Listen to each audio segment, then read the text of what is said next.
Hello, this video is for IXL Activity A1.F.7. It is titled Similar Triangles and Indirect Measurement. The three-character code for this activity is Niner Charlie Romeo. So one of the secrets to this activity is understanding similar figures. Thus we have the word similar triangles, and all of our figures we're going to deal with today are going to be triangles. But understanding that what similar means, first of all, is the same shape, but not necessarily the same size. For instance, we can see we have two triangles here. These are definitely triangles, but we can also see that these triangles are not the same size. But the thing about similar triangles are that, first of all corresponding angles are congruent to one another. So angles that correspond to one another have the same measurement. That's what congruency means, to be the same size or the same measurement. And then second of all, for two figures to be similar to one another, the corresponding sides have to be proportional to one another, meaning if we set them up as two ratios equal to one another, that they truly are equal to one another. And we'll look at that as well on this.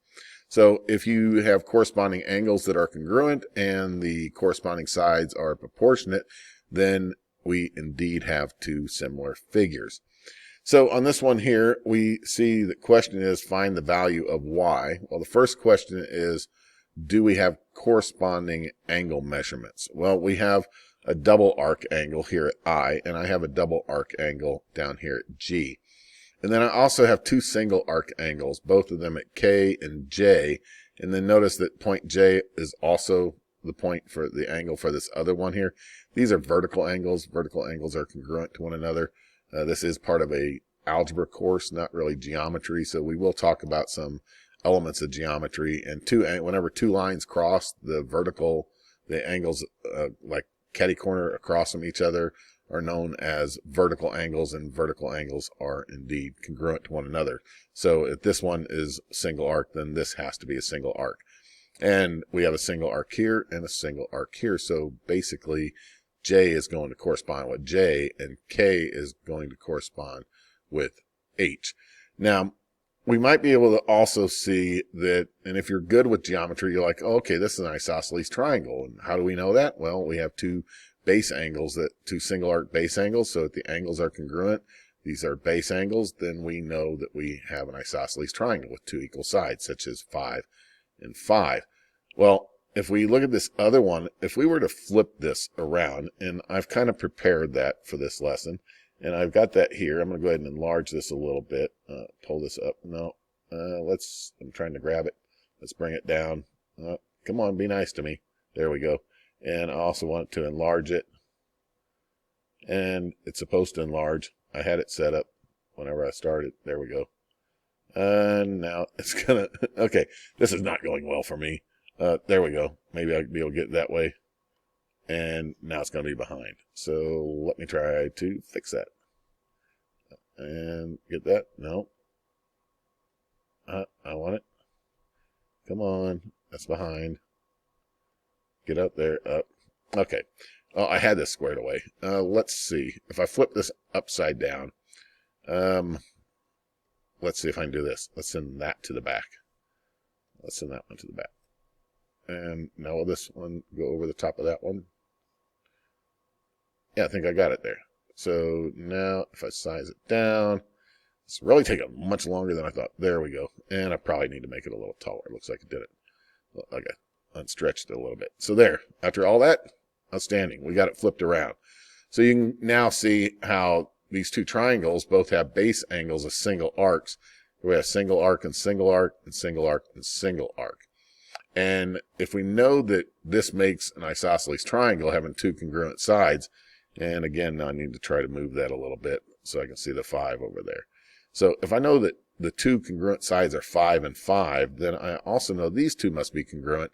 And this is backwards. I've flipped it around. The image is flipped around, so you see 10 yards is now reversed and y is reversed. So, but if this is 10, then this is 10 over here, and that's the y side, so it is 10 yards. Now, if I were to go ahead and do this, let me get rid of that, and let's go ahead and erase that.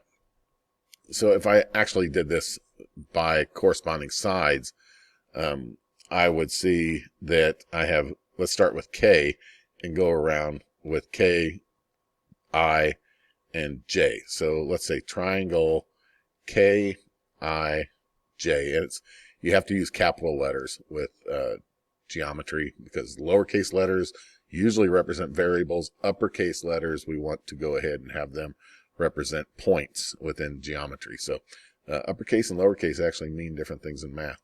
And then we're going to use a tilde. That's a little squiggly line here. If you really want to see what one looks like, it is above the tab key on your keyboard on the upper left-hand side of your keyboard. So K-I-J. Well, corresponding to K is H, and then G corresponds with I, and then J with J. So in this case, if we started with K to I to J, K-I-J, then we need to go H to G to J. H to G to J. And we could create a similarity statement. This is a statement saying that these two, and actually to be quite honest, I need to fix something here. Let's go ahead and move that over a little bit because what I'm missing there is a triangle, right? There we go. Triangle, HGJ. So with that said, I know that KI right here, KI is 2, and HG, so HG right here, in between here we see is 10. So HG, and we should be able to set that equal to, we do have a measurement for IJ. IJ is the second and the third, so IJ, and now the second and the third over here is GJ. And now we can fill in our values. Well, KI is 5, and HG, here we see HG is 10, equals, and then IJ right here on the small one is 5, and GJ, which is what we're missing, is Y. And at this point, I really don't need to do cross products because the numerator didn't change, so the denominator hasn't changed, so this means the Y is going to be equal to 10. So we could see it that way as well by creating a similarity statement. And we'll see some more problems like that where we're going to use similarity statements to find the corresponding angles, and then once we have all the corresponding angles, we can then figure out the corresponding sides. So let's look at our next problem here. It says find the value of S. Well, where do we have S? S is right here, okay? So we're going to go ahead and make some, figure out where our corresponding angles are, make a similarity statement, use our similarity statement to find the corresponding sides, all right? So we have a right angle here. That'd be a good place to start. Notice we have a right angle. We're going to call this our first point, a double arc, which we'll call our second point. And since it's a double arc, let's go ahead. We'll just keep going that way. So right angle to double arc to single arc, so 3. So we're going to go right angle 1 to double arc 2 to single arc 3. And you'd be like, well, what's this 1, 2, 3 stuff? Well, that's the order that I'm going to list the points as I create my similarity statement. And again, from the similarity statement, we'll find corresponding sides. So we're going to go to DGC. So I have triangle Delta Golf Charlie, and it is similar to triangle. And let's go FGE, F Foxtrot Golf Echo. So I've created a similarity statement. Now I can find my corresponding sides. So they do give me a measurement for DC, right? So I know that DC is 2, and that's the first and the last. So let's go over here, first and last, FE. Where's FE? Right here, it has a measurement of 3, but that's going to be FE. We'll get to filling in the values in a moment. And then we have S is at CG. So I'm going to have Charlie Golf, or Golf Charlie, which is the second and the third. So we'll go Golf Charlie. And the second and the third over here is Golf Echo. Golf Echo. So I know that this statement here, I do know that they are similar triangles because their interior angles are all congruent to one another. I've created a similarity statement by using those arrows and listing the points in the same order as I created both of them.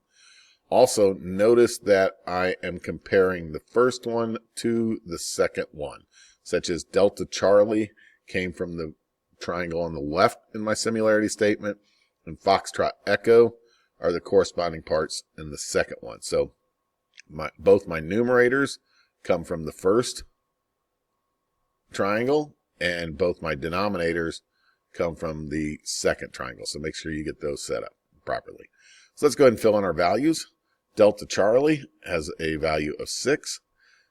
Foxtrot Echo has a value of 3. And we're going to set that equal to Golf Charlie, which has a value of S, the unknown value, and Golf Echo, which is right here, is a value of 5. Through cross products, 6 times 5 is 30. 3 times S is 3S. And why I put the S first, I don't know. Let's go ahead and put 3S. Divide both sides by 3. That's going to leave me just S on the right. 30 divided by 3 is 10. Therefore, S equals 10. So S equals 10. Does this make sense? Indeed, it does. Now, if you're kind of observant, you might have been thinking, well, look, I go from 3 to 6, right? That's just doubling it. So if I'm going to double 3 to get to 6, then hey, let's double 5 to get to 10. It would have to be that way to be proportionate.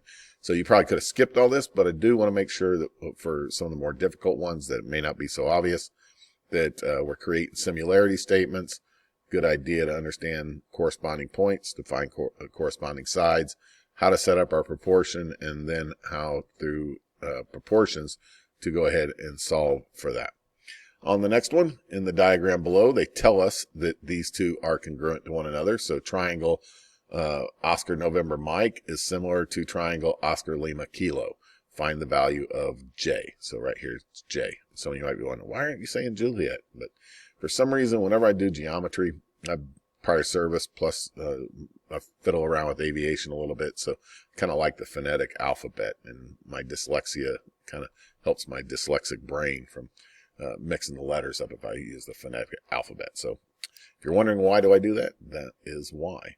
So we know that these two triangles are similar because I have a similarity statement already telling me so. So I don't have to create the similarity statement. So now I'm going to see where are my values at. Well, I have one at Lima Kilo here, Lima Kilo, and I have Mike November. Notice that these are the second and third points within the similarity statement. So let's go from this triangle to that triangle. So we're going to say 44 is to 22.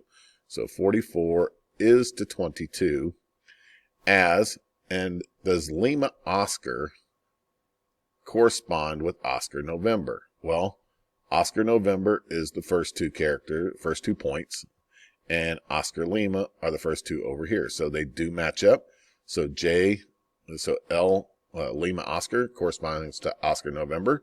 So we're going from this triangle to the other one. So J is to 25.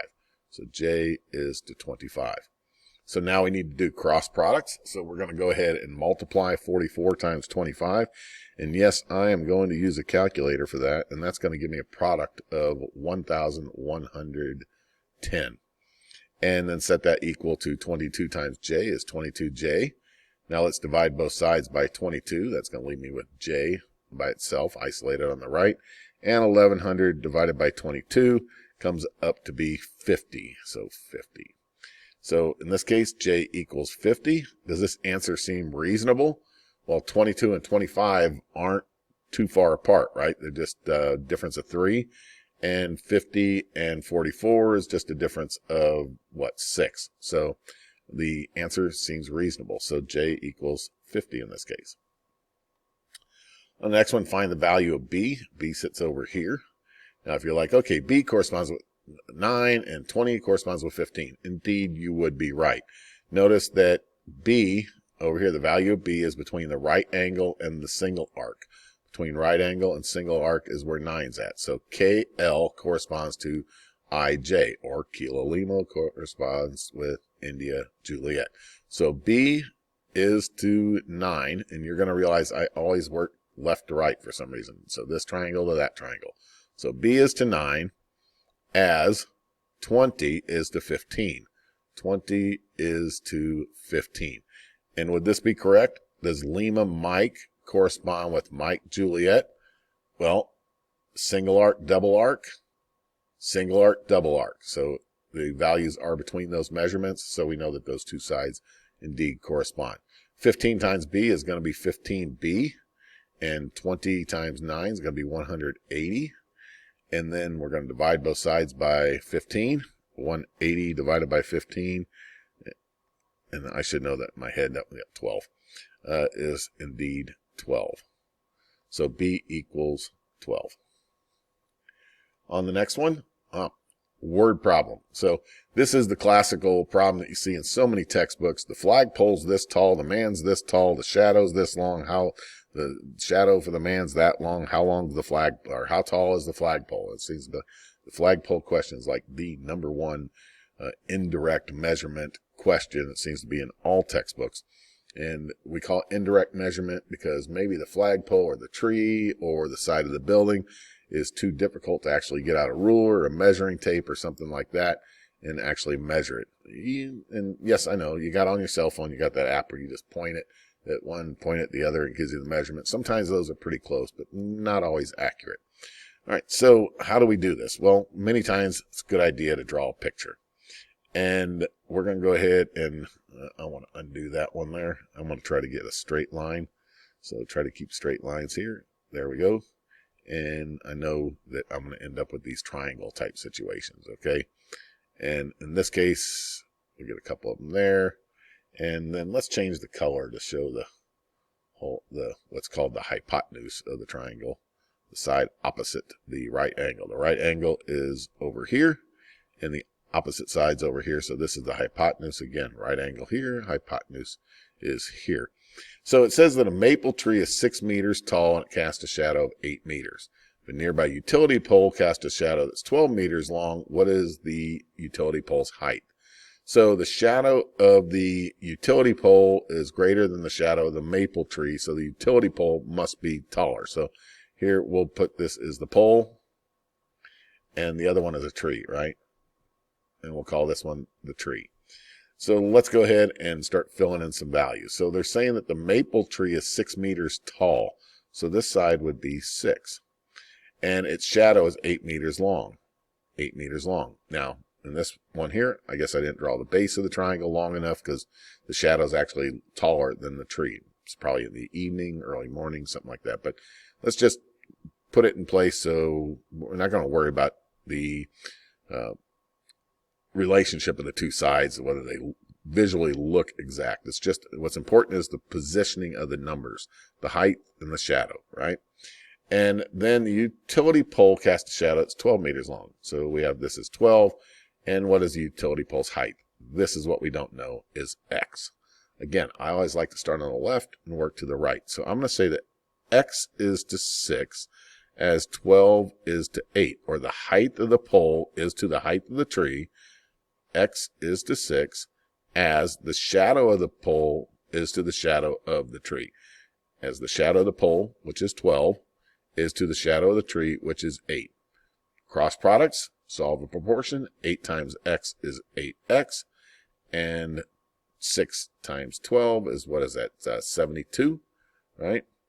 And then divide both sides by 8, and X equals 9. In this case, the height of the pole is 9 feet. Height of the tree, 6 feet. So it makes sense. The answer makes sense that the pole is taller than the tree, so the shadow would be greater. If I did something wrong and I ended up like the answer was 5 or 3 or something like that, less than 6, I'll be, wait a second, that doesn't make sense. So always make sure with word problems that your answers make sense.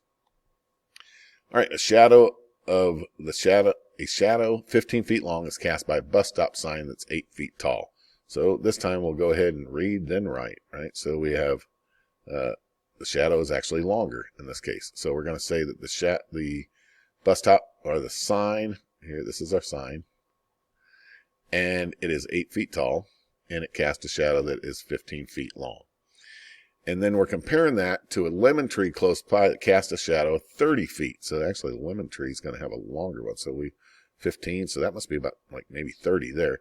So that's probably going to be about twice as big too. So if I want to do that, now over here, this is going to be my tree.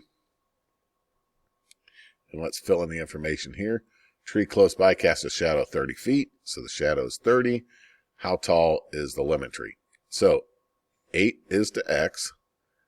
We'll put it down here. 8 is to X as 15 is to 30. 15 is to 30.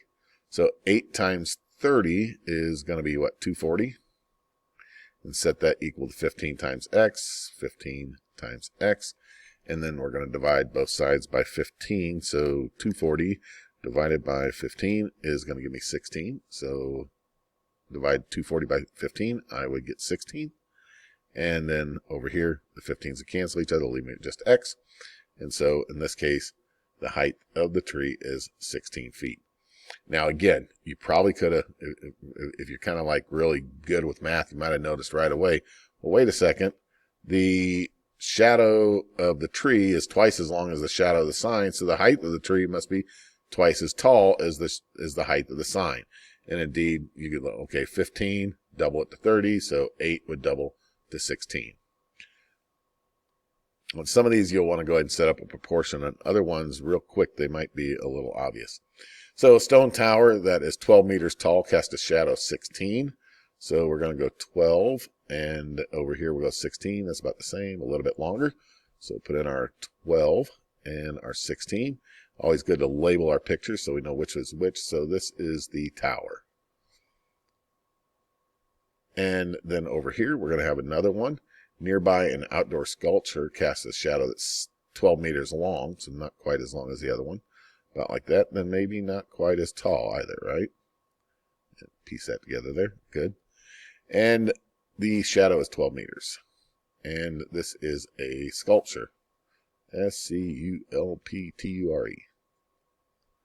Did I get that right? Something like that. And the shadow is 12, so they want to know how tall is the outdoor sculpture. So 12 is to x. 12 is to x as 16 is to 12. 16 is to 12. 12 times 12 is 144. 16 times x is 16x. And I'm going to guess, what is that, about 8 times maybe? 144 divided by 16. Oh, 9 times. So 144 divided by 16 is going to be 9. 16x divided by 16 is just x. In this case, it is 9 meters. All right. The next one's here, it's like a triangle inside of a triangle, right? We've had other ones, if we look back, had some other problems where we had the triangles are actually separate from one another, right? 2 different triangles. And I think all of them were pretty much like that as we look through here. So on this one here, we have like a triangle over the top of the triangle. There are 2 separate triangles here. So I want to highlight them. First, I have a triangle that we see right here. Nope, I need a line. There we go. So I have this triangle right here. And we'll go ahead and draw over them lines there. Try to get that snap to there. And if we take that and highlight it, don't want to do it that way.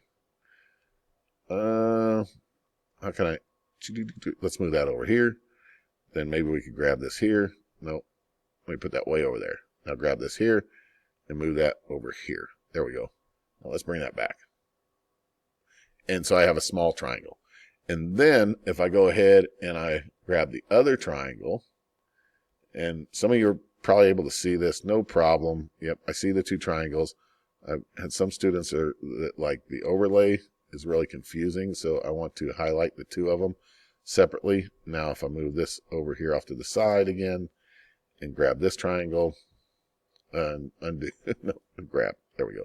And grab this triangle here, and let's go ahead and group it so it doesn't come apart on me.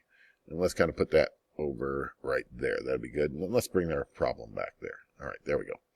So you can see we have a red triangle and a blue triangle. The red triangle is a small one. The blue one is the larger one. So we have the height right here is where we get the height of our triangle. This is y. And then the length of the base here is 10.5. Now, what they want to know is, let's see, what is it that they want to know? The y is what they want to know. But the height of the large triangle is 18. Whereas the length of the large triangle is going to be the sum of 8.4 and 10.5. So 10.5 plus 8 is going to be 18.5 plus 0.4 is going to be 18.9. So 18.9. So that's the length of it. So I'm going to compare the small triangle to the large triangle. So I'm going to say y is to 18. So set this up as y, and that's not a very good y. So y is to 18 as 10.5 is to the 18.9. 18.9. Now I'm going to go ahead and do my cross product. So 18.9 times y is going to be 18.9y. Set that equal to 18 times 10.5. 18 times 10.5 is going to give me a product of 189. 189. Okay, I kind of see where this one's going. So now I want to divide both sides by 18.9. 189 divided by 18.9 should be 10. Yep, indeed it is. So our length is 10. The value of y is 10. Does this make sense? Well, let me see. It looks like this side here, Charlie Delta, this side here, segment Charlie Delta, looks to be almost twice as tall as Bravo Echo. So 18 is almost twice as much as 10. So it's probably a reasonable answer. So our answer is 10 feet.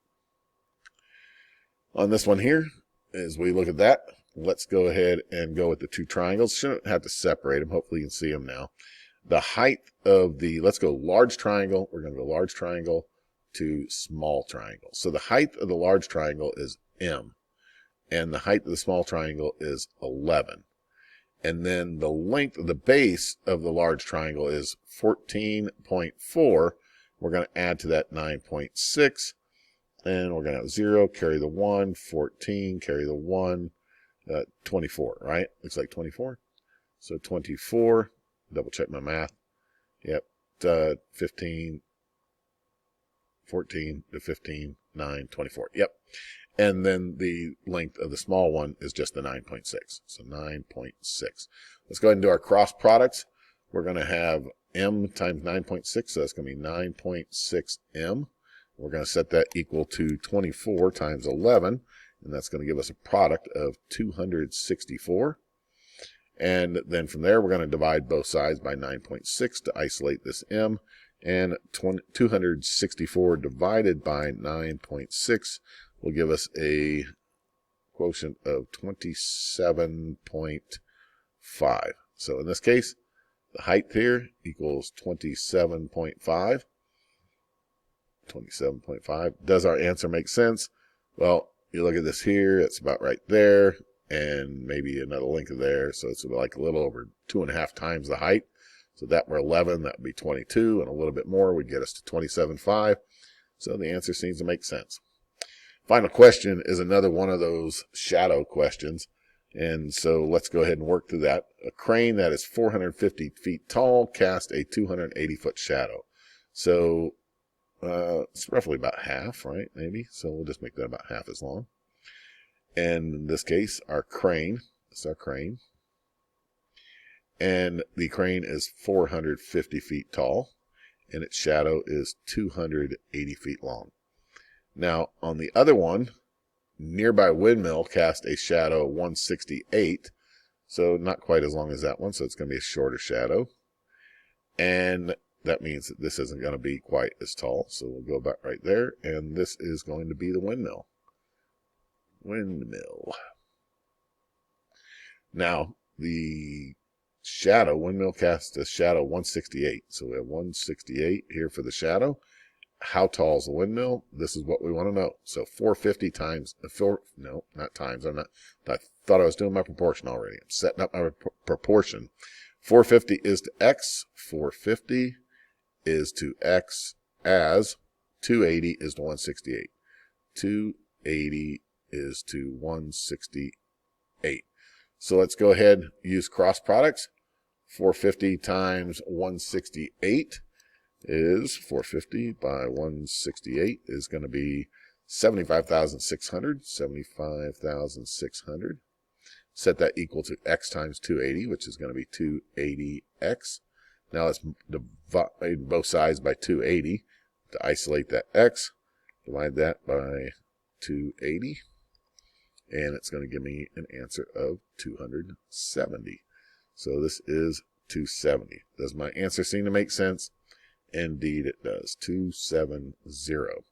All right. So those are all of my examples for IXL Activity A1.F.7 Similar Triangles and Indirect Measurement. Good luck with your activity.